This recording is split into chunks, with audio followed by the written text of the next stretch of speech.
Bonjour Babacar, bonjour à toutes et à tous. Khalifa Ababacar Sall qui se rend ce vendredi à Touba. Il sera en compagnie de Mbaye Touré. Les deux devraient être reçus par le khalife général des Mourides Serigne Mountakha Bassirou Mbacké, le président du groupe parlementaire Benno Bokk Yakaar, à propos d'une probable amnistie pour Khalifa Sall et Karim Wade.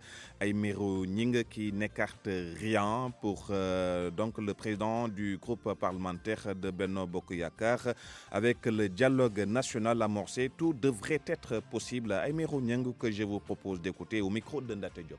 Le dialogue politique est le cadre où toutes les questions doivent être discutées. Dès qu'il y a dialogue, dès qu'il y a échange, dès que des forces qui ne se voyaient pas, qui ne se côtoyaient pas, se mettent autour d'une table, tout est possible. Moi, je suis pour un Sénégal où tous ces fils se retrouvent autour de l'essentiel. Je ne suis pas pour un Sénégal d'invective, un Sénégal des tranchées. Je suis pour un Sénégal de symbiose. Et ça, ce n'est que le dialogue. Le président Senghor disait le Sénégal est un pays de dialogue. C'était notre deuxième patronyme. Alors je crois que là, l'occasion est donnée par le président de la République qui a lancé le dialogue national pour que les forces vives, les forces économiques, les forces sociales, les forces politiques se retrouvent pour que demain, nous puissions aller vers des consensus forts. Et quand je dis aller vers des consensus forts, ça veut dire que chaque institution, au moment opportun, devra apporter sa pierre angulaire. Donc l'amnistie dépendra des résultats de ce dialogue. Bien entendu, parce que tout ce qui se fera dépendra véritablement de la cohésion que nous pouvons avoir, des ententes que nous pouvons avoir, des plages de convergence que nous pouvons avoir. Sans dialogue, sans consensus, sans convergence, il est illusoire. Je vais paraphraser quelqu'un. La première des libertés, c'est la sécurité. Le Sénégal a besoin de paix, de stabilité et de sécurité. Puis à Hambourg, les acteurs de la pêche dénoncent le manque de transparence dans l'octroi des licences de pêche et l'implantation des usines de farine de poisson. Ils estiment qu'en ce moment, le secteur de la pêche est en crise profonde. La Coalition nationale pour la transparence dans la gestion des petites pélagiques au Sénégal préconise l'implication des professionnels dans tout le processus au Cameroun. Dialogue national pour la crise anglophone. Paul Biya, président de la République, a ordonné ce jeudi l'abandon des poursuites contre 333 détenus et leur libération dans le cadre du conflit séparatiste des zones anglophones. Et puis en sport football, tournoi de l'UFOA, le Sénégal a battu hier le Bénin 1-0 et se qualifie du coup en demi-finale. Le match s'est joué hier au stade de Lat Dior de Thiès. L'unique but de la rencontre a été marqué par Philippe Paulin Kenny Babacar. waaleykum salaam Babacar di la nuyu ñëpp ñuy déglu RFM matin xibaaru suba si bokk na ci Khalifa Ababacar Sall mi jubali tey jilee ci aljuma ji ca diwaanu Touba mu nar a ànd ak Mbaye Touré ñoom ñaar ñëpp nag boo moyul xalif général des Mourides di Serigne Mountakha Bassirou Mbacké dina leen dalal foofule. boo moyul tamit moom Khalifa Ababacar Sall ak Karim Wade ñu dindi lépp luñ leen doon toppee maanaam amnistie.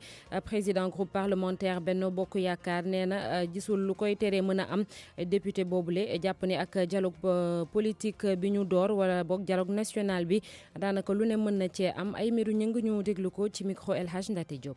président woote na waxtaanu dialogue national boo xamee ni politiciens yi rek nekku fa ñi nga xamee ñooy doxal comme réew mi ña nga fa sëriñ si ña nga fa ndaw ñi ña nga fa jigéen ñi ña nga fa góor ñi ña nga fa réew mépp fa daje nañu dem waxtaan ñëpp daje ñu waxtaan ci réew mi ndax suñu mbokk mi doon wax naan réew kenn du ko paccoo dañ koy péncoo waxam boobu tey jot na mooy ñëpp waxtaan nag bu abee doon fii lay yem wala du ma yem fii ñun de man de en tant que député jàpp naa ni lépp loo xam ne waxtaan woowu jur na ko ba sénégalais yi d'accord ci te mu war a jaar fii ci assemblée nationale wala mu ñëw fii ci assemblée nationale man dinaa bokk ci ñi nga xamee ni dañuy taxaw pour loolu mën a nekk. et ci assemblée nationale moom mooy amnistie pour Karim Wade pour Khalifa Sall. lu mën a nekk rek parce que mën na dem sax projet de loi wala proposition de loi boo xam ne dañ naan nañu doxalee nii réew mi wala nañu def nii dama ni dialogue bu amee dialogue inclusif lépp la mën a indi xam nga ni réew mi du question rek amnistie am na loo xam ne xaj na ci wàllu doxalin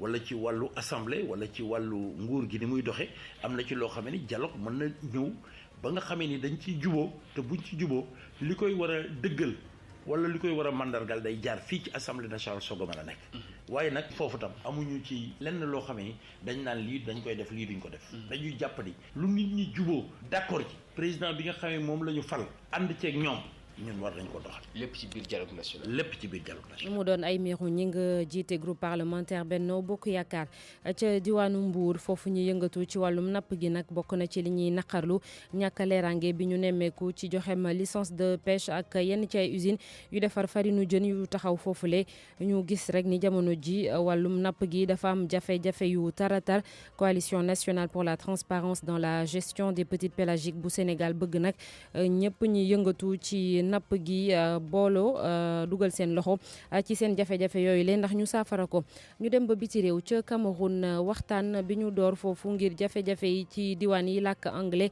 mu ngay woy Paul Biya di njiitu réew mi nee na nag nañu bàyyi lépp luñ doon toppee 300 fanweer ak ñett ci ay nit yu ñu tegoon loxo mu ñeel jafe-jafe wala boog xeex boobule am ci diwaan yooyu lee di làkk anglais.